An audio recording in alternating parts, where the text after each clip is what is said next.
Welcome back to Ales and Fails Miniatures. This week, instead of doing the one-shot breakdown, we will be doing that for next week's video. I got a little overzealous here, got a little excited about the new Mario movie coming out, and so I decided to build a diorama for that. I am obsessed with Toad and already had a bunch of Toads laying around, so I wanted to make a diorama for them so they're no longer just loose. And I was going to show you guys how to do it. So let's get into it.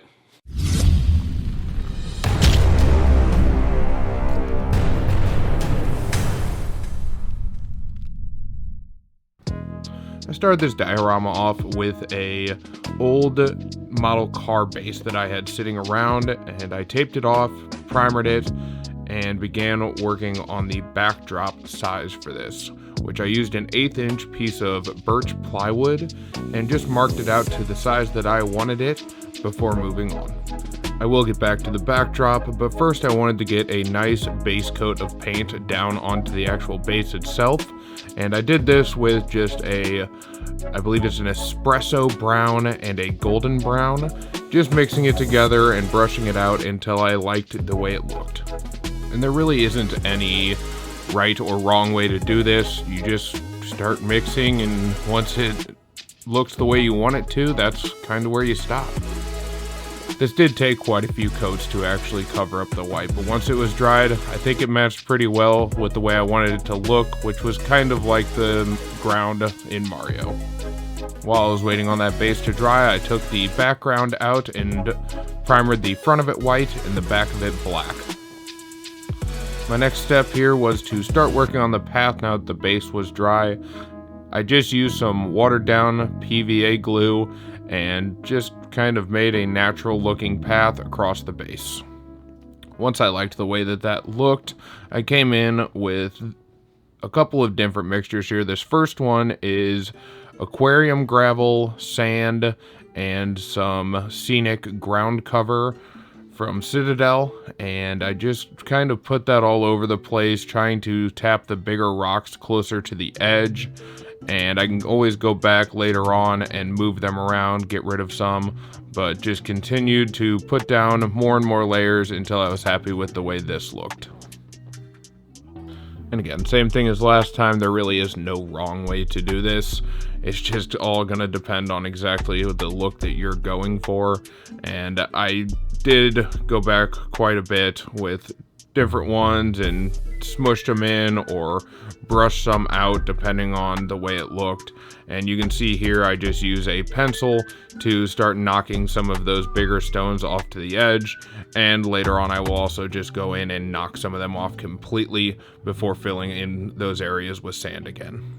Once I had mushed all of that down and was happy with the way it looked, it was time to dump off any excess. So I just tap it off into a container so that I can save for later.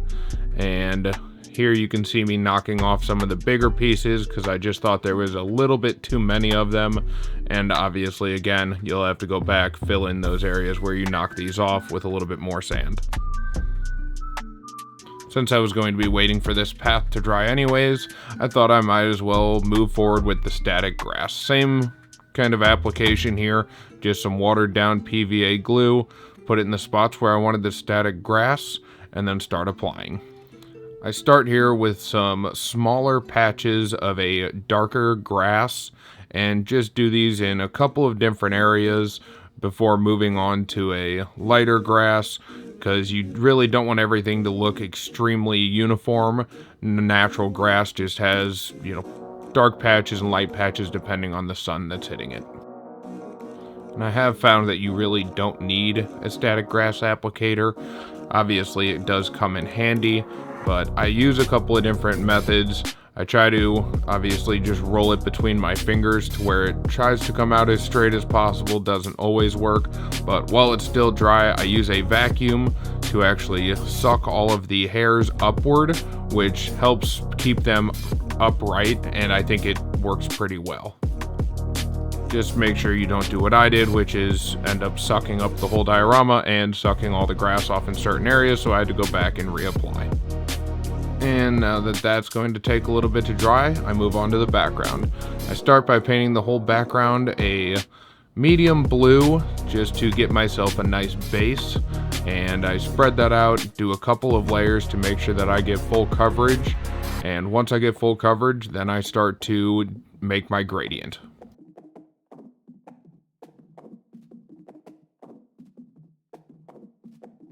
I did my gradient on this by putting a darker blue at the top and then a little bit lighter of a blue. And then in the center there is what I painted the whole background with, and then a very light blue on the bottom. I do a couple of different coats on this to try to determine exactly how I like it, and I did find out just adding a little bit extra water helps blend it all together a lot better in the end.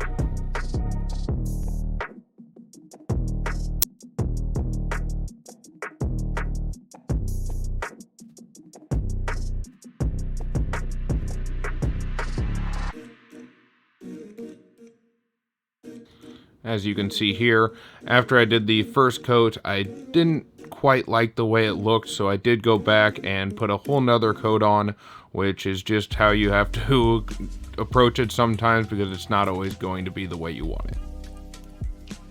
But once the background was nice and dry, it was time to add some hills, and I used a couple of different greens, and I just didn't mix them all the way together. This helps give you a little bit variance in the actual grass itself, makes it look a little bit more realistic.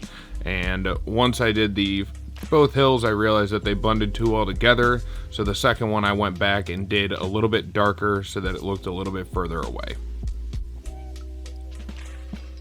And once I saw that, I also decided to go in and add some highlights to the top of these hills to add more realism as well before moving on to the clouds. And guys, I am nothing near a professional painter. I actually haven't done a whole lot of painting. This is one of the first things I've actually painted that isn't a miniature. But yeah, you keep going until it looks right in a sense. And after I let that dry for a little while, I decided that it was time to connect the back, and I realized I didn't really have enough surface area, so I decided to take another piece of that 8-inch piece of plywood, cut it down to size, and stick it in the bottom. This just gave me a little bit more surface area to glue the background to. And I used hot glue on this because I knew I wasn't going to be moving it around a whole lot, so it was going to be sturdy enough with just hot glue, and it made it to where I can just keep working on this without having to wait for normal PVA glue to dry. And now that the background was on, it was time to start adding in all of the random blocks and toys and toads that I had laying around. Started with the blocks by gluing them together, and once they were dry, drilling a hole through the back of them so I could insert a clear acrylic rod, and I just used hot glue for this as well because again, it is fast setting so I could just keep working. At first I really was not sure how I was going to connect this to the actual background. I thought about just drilling a hole and gluing it in, but I wasn't sure how that would look, so I settled on drilling a small hole in the back of the acrylic rod, just bigger than the screw that I had, so then I could thread the screw into it and drill a very small hole in the background that I could put that screw through and into the acrylic rod to hold it up. And here I'm just mocking everything up so that I can figure out exactly where I wanted that hole to be, and just drill the hole through the back and put the screw through, and it worked really well. And now that the centerpiece was in, it was time to start adding the rest of the pieces to the foreground. Same process here, drill hole in the bottom, add an acrylic rod, and then figure out exactly where I wanted them to be placed. And then I drilled another hole through the bottom of the base and inserted the different pieces. Off camera, I did go back in and fill around the holes in the base with more sand just to make them blend in a little bit better. Everything else from here though was pretty much the same, just adding hot glue and putting them in place. Will say I lost the footage, but I obviously did go in and add a bunch of small grass tufts and flowers and things like that that I have from other projects, and just kind of put them everywhere because I thought it looked really cool. Might have gone a little overboard, but I really think it turned out nice. But once I had all of the different pieces in place, I wanted to make Chain Chomp look like he was actually moving rather than just having the chain lay on the ground. So I took some hot glue and just started forming the chain into a kind of like a swirl in a sense, to where it looked like he was actually moving. And I think this added a lot and just made it a little bit more fun overall.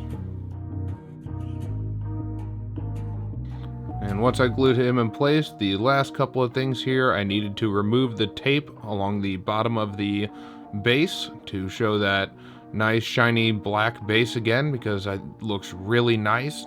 And also paint the border black around the background just to make everything seem a little bit more finished.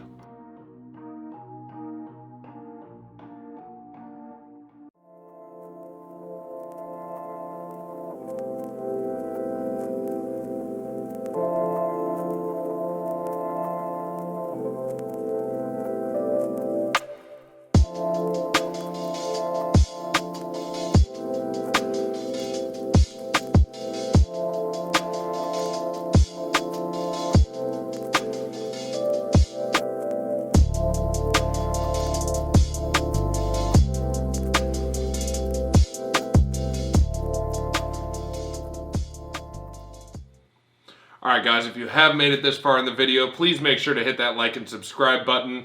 If you enjoyed this, make sure to let me know down in the comments, and then keep an eye out for next week's video, but we'll catch you in the next one. Cheers.